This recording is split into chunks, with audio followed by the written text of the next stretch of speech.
अस्सलामु अलैकुम रहमतुल्लाह व बरकातुहू। अल्हम्दुलिल्लाह रब्बिल आलमीन। अल्लाह सारे आलम का रब है। हिंदू धर्म में कहा गया है वो ईश्वर निरंकार है जिसका कोई आकार नहीं। गुरु ग्रंथ साहिब में कहा गया है एक ही नूर के सब बंदे, एक ही नूर सब में समाया। और साईं बाबा कहते हैं सबका मालिक एक।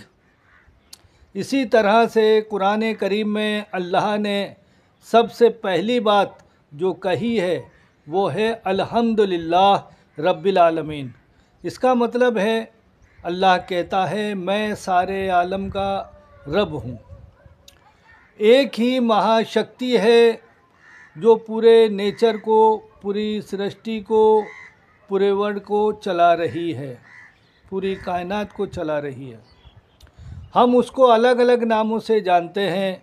कोई ईश्वर कहता है, कोई अल्लाह कहता है, कोई गॉड कह देता है, कोई रब कह देता है। हम सब उसको अलग अलग नामों से जानते हैं। है वो एक ही महाशक्ति। मैं बाबा मोहम्मद सलीम शाह, जयपुर राजस्थान इंडिया से। हमारा मरकज़ रूहानी इलाज 37 साल से चल रहा है। अब ये दिसंबर ख़त्म हो रहा है तो 1 जनवरी से 38 साल हो जाएंगे हमारे मरकज़ रूहानी इलाज के लिए। मरकज़ रूहानी इलाज ऑनलाइन ऑफलाइन दोनों तरीके से काम होता है। जयपुर में हमारे पास लोग आते हैं और हम इंडिया में कोरियर से तावीज़ भेजते हैं और वीडियो कॉल पे ही मरीज़ को देखते हैं। और इंडिया से बाहर भी हम ऑनलाइन काम करते हैं, वीडियो कॉल पे ही मरीज़ का इलाज करते हैं। और अल्लाह का शुक्र एहसान है, आप लोगों की दुआ से सब अच्छे रिज़ल्ट आ रहे हैं, अच्छा रिस्पांस मिल रहा है। आजकल हमारा सिलसिला चल रहा है आदमी का नाम, खुद का नाम इस्म आज़म की तरह कैसे काम करे। उस आदमी के नाम के अंदर, उसकी खुद की ज़ात के अंदर, खुद के अंदर ताकत, अदृश्य ताकत, गैबी ताकत जिसको कहते हैं वो कैसे पैदा हो।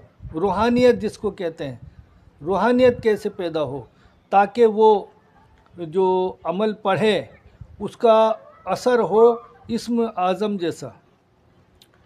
तो इल्मे ज़फ़र में ऐसे बहुत सारे तरीके बताए गए हैं जिस तरीके से आम आदमी अपने विर्द में लेकर, कोई इस्म आज़म जो हम समझाते हैं उनको विर्द में लेकर अगर पढ़े तो उसका नाम बामौकिल नाम पढ़ा जाता है। अल्लाह का नाम बामौकिल अल्लाह का नाम पढ़ा जाता है। ताल्लुक़ उस आदमी के नाम से ही होता है, इसलिए वो आदमी के लिए खुसूसी इस्म आज़म का असर रखता है। और बुज़ुर्गान दीन ने इसकी बड़ी तारीफ़ की है। जिसने भी इस अमल को समझ लिया तो उसके लिए एक ही अमल पूरी ज़िंदगी के लिए और अपने दीन और दुनिया के सभी कामों के लिए काफ़ी हो जाता है। वो अपने लिए दुआ करे, अपने परिवार के लिए दुआ करे, अपने रिज़्क़ रोज़ी के लिए दुआ करे या बीमार के लिए दुआ करे। जिस काम के लिए भी दुआ करेगा उसकी दुआओं में असर पैदा हो जाता है और गैब से उसकी मदद होने लगती है। उसके कामों में आसानियां होने लगती हैं। उस आदमी को भी महसूस नहीं हो पाता है कि कितने बड़े बड़े काम उसके आसानी हो जाते हैं।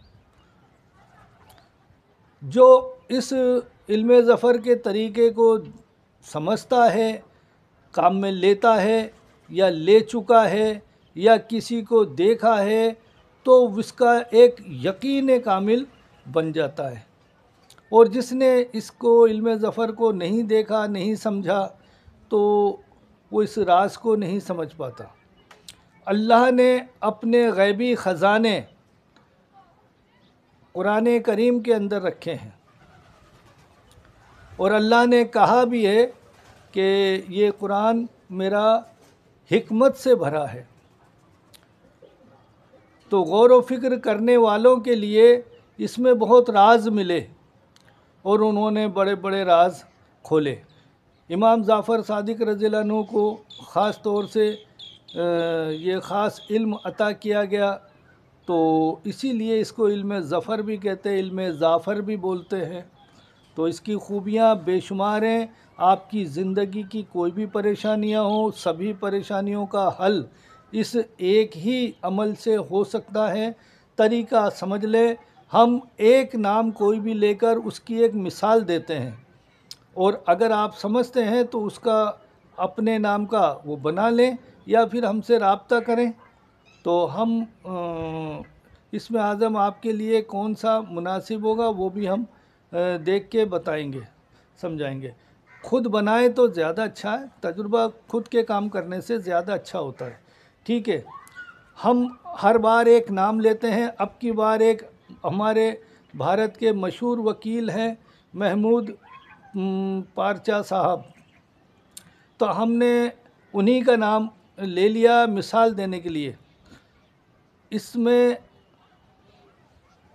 सबसे पहले महमूद में उर्दू लफ्ज़ के हिसाब से मीम आती है, इंग्लिश में एम आता है।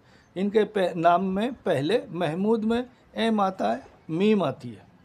तो हमें अगर इनको अमल पढ़ना होगा महमूद साहब को, तो वो किस तरीके से पढ़ेंगे? बामुवक्किल अमल, अल्लाह के नाम के साथ। तो इनके पहला नाम मीम से है ना, तो हम पहले पढ़ेंगे आजुब या रोयाइलो या माइलो बहक या मालिको।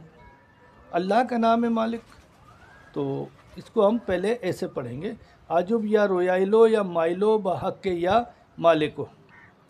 अब महमूद पराचा कहते हैं इनको। तो चा के आगे अलीफ़ आता है उर्दू में, तो हम दूसरा अलीफ़ का आखिरी जो हर्फ है इनका, तो वो अलीफ़ आएगा। महमूद पराचा अगर इनको कहेंगे तो अलीफ़ आएगा आखिर में। तो हम बाद में आखिर वाले अलीफ़ को पढ़ेंगे या इसराफिलो या इलो बहक्के या अल्लाह हो। ये दोनों मिलकर पढ़े जाएंगे। मैंने समझाने के लिए अलग अलग पढ़ा है, जैसे मैं फिर एक बार समझाने के लिए पढ़ दूँ। पहले मीम आता है इनके नाम में, तो हमें पढ़ेंगे हम आजुब या रोयाइलो या माइलो बहक्के या मालिको। आखिर में अलीफ़ आएगा इनके नाम में, तो हम इसको पढ़ेंगे या इसराफिलो या आइलो बहक्के या अल्लाह हो। और पढ़ा कैसे जाएगा? पढ़ा जाएगा दोनों मिलाकर एक साथ, आजुब या रोयाइलो या माइलो बहक्के या मालिको या इसराफिलो या आइलो बहक्के या अल्लाह हो। दोबारा, आजुब या रोयाइलो या माइलो बहक्के या मालिको या इसराफिलो या आइलो बहक्के या अल्लाह हो। फिर एक बार पढ़ दूँ, या आजुब या रोयाइलो या माइलो बहक्के या मालिको या इसराफिलो या आइलो बहक्के या अल्लाह हो।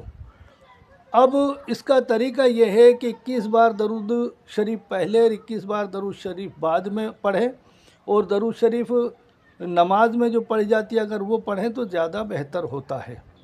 ठीक है, ये पढ़ें, और बीच में आप इसकी तस्बीह खुद मुकर्रर करें। 21 बार दरूद शरीफ पहले, 21 बार बाद में, फिर तस्बीह खुद मुकर्रर करें। आप एक तस्बीह रोज़ पढ़ना चाहते हैं, 2 पढ़ना चाहते हैं, 4 पढ़ना चाहते हैं, वो आपकी मर्ज़ी पर है। इसको विर्द में ले लें, और इसका एक तरीका ये है कि आप जब भी आपको वक्त हो तभी इसको पढ़ लें, सुबह दोपहर शाम रात को कभी भी पढ़ लें। और पानी पास में रखें, तो पानी पे फूंक लिया करें, पानी पी लिया करें, और अपने काम के लिए दुआ करें। इंशाअल्लाह आपकी दीन और दुनिया की सभी हाजतें पूरी होने लगेंगी, आपकी ज़िंदगी के रास्ते खुलते जाएंगे। हम फिर मिलेंगे इंशाअल्लाह फिर किसी और वीडियो में। अल्लाह हाफिज़।